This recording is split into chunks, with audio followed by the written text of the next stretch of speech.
So hi! Welcome na welcome back to my YouTube channel, and for today's tutorial, ituturo ko sa inyo kung paano nga ba mag-save ng mga video or reels sa ating Facebook account.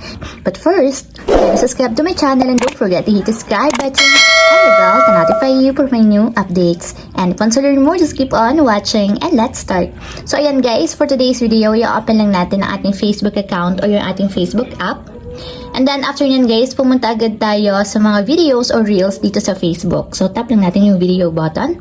And ayan guys, magsasample lang ako. So for example, itong video na to or reels, para ma-save natin sa ating Facebook account, itap lang natin yung 3 horizontal dots na nandito sa may lower right corner. So tap lang natin.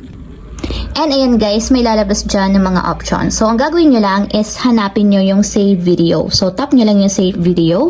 And gawa kayo dito guys ng folder para magkakasama yung lahat ng mga sinave ninyo na video dito sa Facebook. So magagawa ako ng bagong collection. So new collection.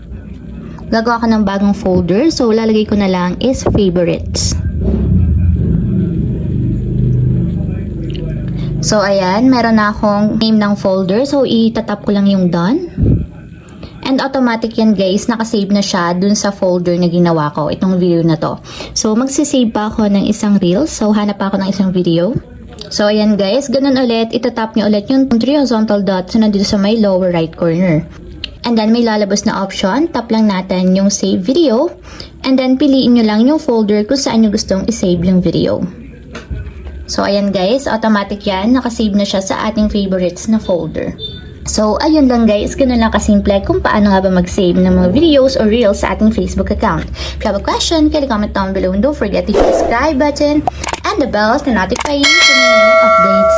And thank you for watching!